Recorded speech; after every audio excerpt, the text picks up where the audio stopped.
अगर मैं आपसे कहूं कि कृष्ण के सिर्फ 5 सिद्धांत आपकी पूरी जिंदगी पलट सकते हैं, क्या आप यकीन करेंगे? आज हम एक ऐसी यात्रा पर निकलने जा रहे हैं जो सिर्फ एक आध्यात्मिक चर्चा नहीं, बल्कि आपके जीवन की दिशा बदलने वाला अनुभव साबित हो सकती है। यह वीडियो उन सभी लोगों के लिए है जो अंदर से टूटे हुए हैं, जो अपने मन के युद्ध में हार रहे हैं, जो तनाव, चिंता, रिश्तों और निर्णयों की उलझनों में खुद को खो चुके हैं। अर्जुन की तरह हम सब कभी न कभी जीवन के कुरुक्षेत्र में खड़े हुए महसूस करते हैं, जहां सामने समस्याएं होती हैं, पीछे डर होता है और मन के भीतर सवालों का तूफान। कृष्ण की शिक्षाएं हमें उसी तूफान के बीच शांति सिखाती हैं, वही शक्ति देती हैं जिससे हम जीवन की हर चुनौती को स्पष्ट दृष्टि से देख सके। तो आज खुद को इस नई यात्रा के लिए खोल दीजिए, एक गहरी सांस लें, मन को शांत करें और कृष्ण की दिव्य बुद्धि को अपने भीतर उतरने दें, क्योंकि जिस क्षण मन शांत होता है उसी क्षण ज्ञान का द्वार खुल जाता है। हर इंसान का जीवन एक कुरुक्षेत्र है। कोई अपने करियर के युद्ध में है, कोई रिश्तों की जद्दोजहद में, कोई अपने आत्मविश्वास से लड़ रहा है, कोई पैसों की कमी से, कोई अपने ही विचारों से। अर्जुन की तरह हम भी कई बार हथियार डाल देना चाहते हैं। हम कहते हैं, मैं ये नहीं कर सकता, मुझे नहीं पता क्या सही है, मैं डर रहा हूं। और यही वह क्षण है जहां कृष्ण हमारे जीवन में प्रवेश करते हैं। कृष्ण का पहला उपदेश बहुत गहरा है। भागना बंद करो। समस्या से भागकर कोई समाधान नहीं मिलता। समाधान तभी मिलता है जब आप ठहरकर, समझकर, साहस के साथ उसका सामना करते हैं। कृष्ण कहते हैं कि क्लैरिटी कम में है, कंफ्यूजन भागने में। जैसे अर्जुन खड़े थे, हथियार गिर चुके थे, आंखों में आंसू थे, मन में डर था, वैसे ही हम भी कई बार टूट जाते हैं। लेकिन कृष्ण कहते हैं, उठो, अपने धर्म का पालन करो, लड़ो। जीवन बदलना वहीं से शुरू होता है जहां आप भागना बंद कर देते हैं। कृष्ण का सबसे प्रसिद्ध और अक्सर गलत समझा जाने वाला सिद्धांत है, कर्म करो, फल की चिंता मत करो। इसका मतलब यह नहीं कि फल चाहिए ही नहीं, इसका मतलब यह है कि फल को लेकर बेचैन मत हो जाओ। जब आप किसी काम को ईमानदारी, निष्ठा और पूर्ण ध्यान से करते हैं तो परिणाम अपने आप खूबसूरत बन जाता है। नौकरी में तनाव इसलिए होता है क्योंकि हम काम से ज्यादा परिणाम में जीते हैं। कब प्रमोशन मिलेगा, कितनी सैलरी बढ़ेगी, लोग क्या कहेंगे। रिश्तों में दर्द इसलिए होता है क्योंकि हम प्रेम कम और उम्मीदें ज्यादा करते हैं। वह मेरे हिसाब से क्यों नहीं चलता। असफलता का डर इसलिए होता है क्योंकि हम शुरुआत से पहले ही अंत की चिंता करने लगते हैं। कृष्ण सिखाते हैं कि फल चिंता देने के लिए है, कर्म शांति देने के लिए। अगर आप कर्मयोग के तरीके से जीना शुरू कर दें, अपने काम पर फोकस करें, परिणाम भगवान पर छोड़ दें, तो जीवन में आधी समस्याएं उसी क्षण खत्म हो जाएंगी। क्योंकि चिंता वहीं से जन्म लेती है जहां हम कंट्रोल चाहते हैं, और कंट्रोल कभी हमारे हाथ में था ही नहीं। कृष्ण कहते हैं, मन ही तुम्हारा सबसे बड़ा मित्र है और मन ही तुम्हारा सबसे बड़ा शत्रु। दुनिया में लाखों लड़ाइयां हैं, लेकिन सबसे कठिन लड़ाई वह है जो आपके मन के अंदर चलती है। ओवरथिंकिंग, वरी, इनसिक्योरिटी, फियर, ये सब मन के खेल हैं। और जब मन नियंत्रण से बाहर हो जाता है तो इंसान बाहरी दुनिया में भी हार मान लेता है। कृष्ण मन को वश में करने के 3 अद्भुत तरीके बताते हैं। पहला, मन नहीं, बुद्धि कप्तान बने। बुद्धि शांत है, संतुलित है, मन बेचैन और इंपल्सिव है। दूसरा, साक्षी भाव हो। जब भी कोई भावना उठे, कोई दुख आए, कोई डर आए, उसे पकड़ो मत, बस ऑब्जर्व करो, तुरंत शक्ति वापस मिल जाती है। तीसरा, नियमितता। थोड़ा सा ध्यान, थोड़ा अध्ययन, थोड़ी दिनचर्या, ये मन को आपके पक्ष में लाती है। मन को जीत लेना मतलब दुनिया को जीत लेना, और मन को हार जाने देना मतलब सबसे बड़ा नुकसान। अपने मन से मित्रता करें, क्योंकि मित्र मन आपको स्वर्ग दे सकता है, शत्रु मन आपको नर्क। कृष्ण प्रेम और मोह को बहुत सुंदर तरीके से अलग करते हैं। मोह वह है जो बांधता है, प्रेम वह है जो मुक्त करता है। मोह कहता है, तुम वैसे बनो जैसे मैं चाहता हूँ। प्रेम कहता है, तुम जैसे हो वैसे ही मुझे स्वीकार हो। रिश्तों में दुख इसलिए होता है क्योंकि हम मोह को प्रेम समझ बैठते हैं। मोह में अपेक्षाएं होती हैं, नियंत्रण होता है, ओनरशिप होती है, प्रेम में स्वीकृति होती है, समझ होती है, स्वतंत्रता होती है। कृष्ण सिखाते हैं कि सच्चा प्रेम कभी पॉसेसिव नहीं होता। सच्चा प्रेम ऊंचा होता है, वह सामने वाले को बढ़ने देता है, बदलने देता है, ब्रीदिंग स्पेस देता है। अधिकतर हार्ट ब्रेक इसलिए नहीं होता कि प्रेम चला गया, ब्रेक इसलिए होता है क्योंकि मोह टूट गया। जब इंसान यह समझ लेता है कि खुशी नियंत्रण में नहीं, प्रवाह में है, तभी रिश्ते सुख में बनते हैं। कृष्ण हमें मैच्योरिटी सिखाते हैं, प्रेम में गहराई, प्यार में संतुलन और दिल में विशालता। कृष्ण का वह वाक्य जिसे पूरी दुनिया जानती है, जो हुआ वह अच्छा हुआ, जो हो रहा है वह अच्छा हो रहा है, जो होगा वह भी अच्छे के लिए होगा। यह सरेंडर नहीं, यह ट्रस्ट है। जीवन में जो कुछ भी होता है वह आपके विकास के लिए होता है। भले ही उस पल आपको समझ न आए कि टूटा हुआ रिश्ता, गिरी हुई नौकरी, असफलता, निराशा, अकेलापन, ये सब पनिशमेंट्स नहीं है, ये प्रिपरेशंस है। जीवन आपको आगे ले जाने के लिए पहले आपको खाली करता है। कृष्ण कहते हैं, तुम्हें बस अपना हिस्सा निभाना है, बाकी मैं संभालता हूँ। जब कोई इंसान सरेंडर कर देता है, कंट्रोल छोड़ देता है, प्रवाह को स्वीकार कर लेता है, तब उसके भीतर एक शांति जन्म लेती है जो किसी बाहरी चीज से नहीं मिल सकती। स्ट्रेस वही रहता है जहां रेजिस्टेंस है, पीस वही शुरू होती है जहां एक्सेप्टेंस है। हर इंसान का जीवन एक अनोखी यात्रा है। कृष्ण कहते हैं, अपने स्वभाव के अनुसार किया गया कर्म ही श्रेष्ठ है, यानी आपका स्वधर्म, आपका पर्पस, वह है जो आपकी नेचर से मेल खाता है। हर व्यक्ति यूनिकली डिजाइन्ड है। किसी को बोलने में आनंद मिलता है, किसी को सिखाने में, किसी को बनाने में, किसी को सेवा करने में। समस्या तब होती है जब हम दूसरों जैसा बनना शुरू कर देते हैं।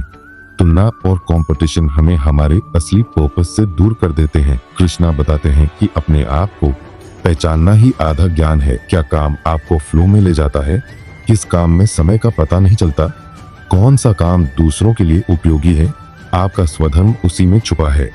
और जब इंसान अपना पर्पस पहचान लेता है, उसका जीवन खुशियों से नहीं बल्कि अर्थ से भर जाता है।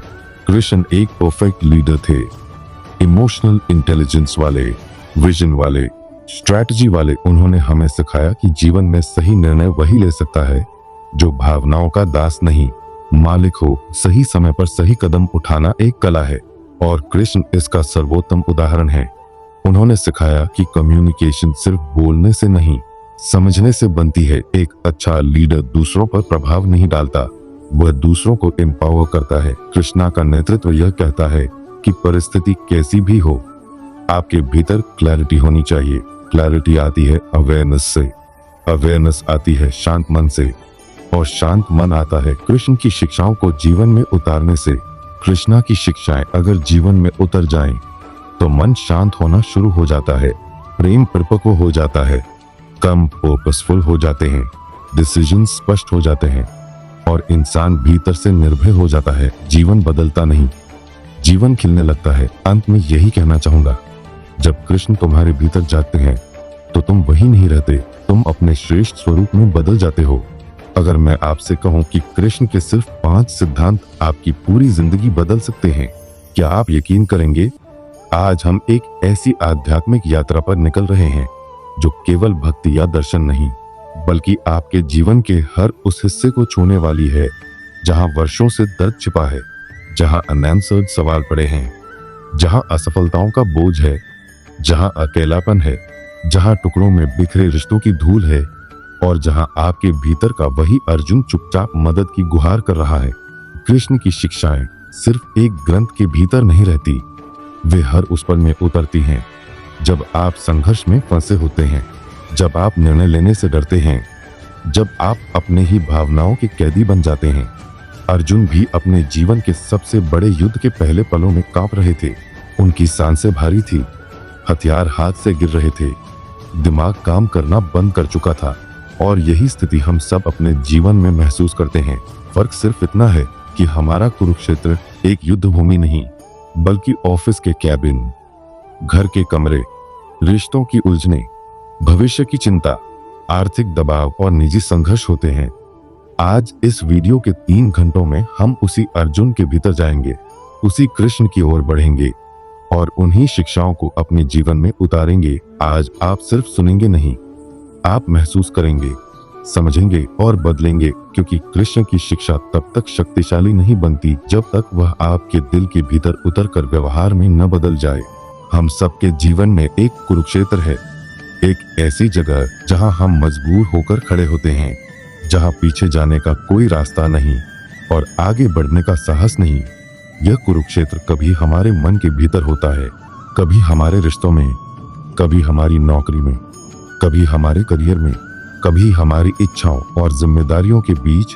जीवन हमेशा हमें ऐसे मोड़ पर लाता है जहां निर्णय ही युद्ध बन जाता है। अर्जुन भी इसी मोड़ पर थे। उनके सामने वे लोग खड़े थे जिन्हें वह प्रेम करते थे, जिन्हें वह आदर करते थे। वे सोचते थे, मैं यह कैसे कर सकता हूँ? यही सवाल हम भी पूछते हैं। मैं यह रिश्ता कैसे छोड़ दूं? मैं इस नौकरी में कैसे टिकूं? मैं इस डर के साथ कैसे जीऊं? मैं अपने डर का सामना कैसे करूं? लेकिन कृष्ण एक सरल, दार्शनिक और गहराई भरी बात कहते हैं, भागना विकल्प नहीं है। जीवन की समस्याएं तब खत्म नहीं होती जब आप उनसे दूर भागते हैं, वे तब खत्म होती हैं जब आप उन्हें स्वीकार करते हैं। निर्णय का पहला चरण क्लैरिटी नहीं, एक्सेप्टेंस होता है। जब आप स्वीकार करते हैं कि यही मेरी स्थिति है, तब ही बुद्धि जागती है। आज आप जिस भी उलझन में हैं, करियर, रिलेशनशिप, हेल्थ, मनी, यह आपका निजी कुरुक्षेत्र है। और विश्वास कीजिए, जिस दिन आप इस कुरुक्षेत्र को पहचान लेंगे, उसी दिन आपकी क्लैरिटी शुरू हो जाएगी, क्योंकि पहचान ही आधा समाधान है। कृष्ण की शिक्षाओं में सबसे महान सिद्धांत है कर्मयोग। यह कोई धार्मिक कार्य नहीं, बल्कि जीवन चलाने का वास्तविक साइंस है। हमारी आधी परेशानियां परिणाम की चिंता में पैदा होती हैं। हम काम कम और सोच ज्यादा करते हैं। हम भविष्य में जीते हैं, वर्तमान में कार्य करने की क्षमता खो देते हैं। कर्मयोग हमें सिखाता है कि आपका अधिकार सिर्फ कर्म पर है, परिणाम पर नहीं। लेकिन हम काम शुरू करने से पहले ही परिणाम की कल्पनाओं में खो जाते हैं। मैं सफल होऊंगा या नहीं? लोग क्या कहेंगे? अगर हार गया तो? अगर नौकरी मिली तो? अगर ब्रेकअप हो गया तो? अगर मैं अपनी पसंद की जिंदगी नहीं जी पाया तो? और इसी तरह परिणाम की चिंता काम को खराब कर देती है। कृष्ण कहते हैं, काम में डूब जाओ, परिणाम की चिंता मुझे सौंप दो। जब हम पूरी निष्ठा से काम करते हैं, तब ब्रह्मांड भी उसी दिशा में काम शुरू कर देता है। एक छात्र तब सफल होता है जब वह पढ़ाई में डूब जाए, न कि रिजल्ट के डर में। एक व्यापारी तब आगे बढ़ता है जब वह क्वालिटी पर ध्यान दे, न कि सिर्फ प्रॉफिट पर। एक प्रेमी तब खुश रहता है जब वह प्रेम दे, न कि बदले में मिलने की अपेक्षा करे। कर्मयोग हमें मेंटल फ्रीडम देता है। जो व्यक्ति कर्मयोग को समझ लेता है, वह एंजाइटी से मुक्त हो जाता है, क्योंकि उसे पता होता है जो मैं कर सकता हूँ वह कर चुका। जो मेरे हाथ में नहीं, वह ईश्वर के हाथ में है। इस टीचिंग में इतनी शक्ति है कि यदि आप सिर्फ यही एक बात जीवन में गहराई से उतार लें, तो आपका स्ट्रेस, आपकी चिंता, आपकी बेचैनी पिघलना शुरू हो जाएगी। काम में लगना आध्यात्मिकता नहीं, मुक्ति है। कृष्ण कहते हैं, मन ही बंधन है और मन ही मुक्ति। दुनिया की सबसे कठिन लड़ाई कोई हथियार से नहीं, बल्कि विचारों से लड़ी जाती है। आपने नोटिस किया होगा कि जिंदगी की बड़ी से बड़ी घटनाएं हमें उतना नहीं तोड़ती जितना हमारा मन तोड़ता है। मन ही ओवरथिंकिंग करता है, मन ही डर पैदा करता है, मन ही इमेजिनरी सिचुएशंस बनाता है, मन ही हमें गिल्ट में डालता है और मन ही हमें कमजोर करता है। अगर मन को जीतना सीख लिया तो दुनिया का कोई युद्ध आपके लिए कठिन नहीं रहेगा। ओवरथिंकिंग इसलिए होता है क्योंकि हम फ्यूचर को कंट्रोल करने की कोशिश करते हैं। ईगो इसलिए दुख देता है क्योंकि वह दुनिया से अप्रूवल चाहता है। दुख इसलिए होता है क्योंकि हम अटैचमेंट को प्रेम समझ लेते हैं। कृष्ण की शिक्षा है, मन को वर्तमान में स्थापित करो। जब मन पास्ट में भागता है तो गिल्ट और दुख मिलता है, जब फ्यूचर में भागता है तो डर और बेचैनी मिलती है। वर्तमान ही शांति का स्थान है, लेकिन हम उसी से दूर भागते हैं। मन को शांत करना सीखना ही आध्यात्मिकता की शुरुआत है। मन शांत नहीं होगा तो कोई पूजा, कोई उपवास, कोई मंदिर, कोई रिचुअल काम नहीं करेगा। मन को शांत करने का सबसे सरल तरीका है अपनी सांसों पर ध्यान देना। जब आप 5 मिनट अपनी सांसों को देखने लगते हैं, मन खुद ब खुद ढीला पड़ जाता है। कर्तव्य, भक्ति, साधना सब मन के शांत होने के बाद ही मीनिंगफुल बनते हैं। कृष्ण प्रेम के प्रतीक है, लेकिन वे मोह के विरोधी हैं। मोह वह है जहां आप किसी को पकड़ने की कोशिश करते हैं, किसी पर अधिकार चाहते हैं, किसी से उम्मीदें रखते हैं, और जब उम्मीदें पूरी नहीं होती तो रिश्ता टूट जाता है। प्रेम वो है जो देता है, जो बहता है, जो स्वतंत्रता देता है। हम बुरे रिश्तों में इसलिए फंसते हैं क्योंकि हम प्रेम की तलाश में मोह से समझौता कर लेते हैं। कृष्ण कहते हैं, जिसे तुम पकड़ते हो वही तुमसे छूट जाता है। प्रेम पकड़ने से नहीं, समझने से बढ़ता है। हमारे रिश्तों में तनाव इसलिए नहीं होता क्योंकि लोग बुरे हैं, तनाव इसलिए होता है क्योंकि हम संबंधों को ओनरशिप की तरह जीते हैं। जितने ज्यादा एक्सपेक्टेशंस उतना ज्यादा पेन, जितनी ज्यादा तुलना उतना ज्यादा डिससैटिस्फैक्शन, जितनी ज्यादा डिपेंडेंसी उतना ज्यादा फियर। प्रेम तभी टिकता है जब वह स्वतंत्र हो।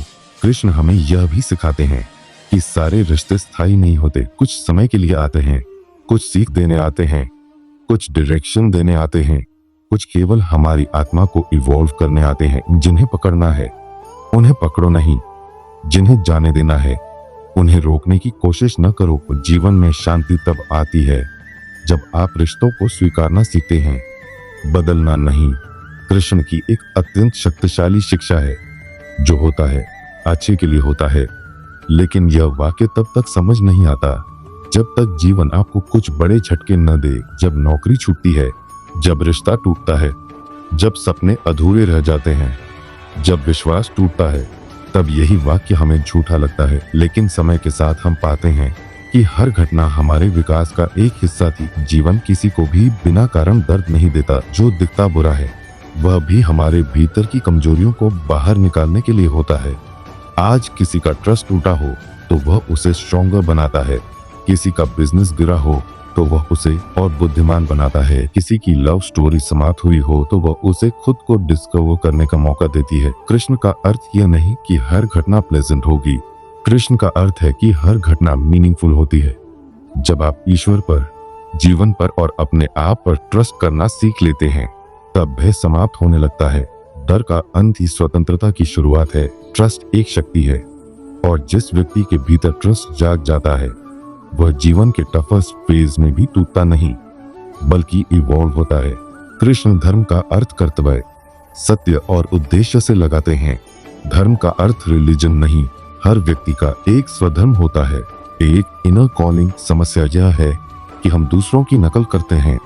हम सोसाइटी, परिवार, दोस्तों और तुलना के आधार पर अपने जीवन के डिसीजंस लेते हैं, लेकिन किसी और का मार्ग अपनाना अपने जीवन के साथ विश्वासघात है। अर्जुन को अपना धर्म युद्ध लड़ना था, भले ही उन्हें वह कठिन लगा। आपका धर्म आपका टैलेंट, आपकी क्षमता, आपकी प्रकृति और आपका पैशन मिलकर तय करते हैं। कृष्ण कहते हैं, स्वधर्म श्रेष्ठ है, चाहे वह छोटा लग रहा हो।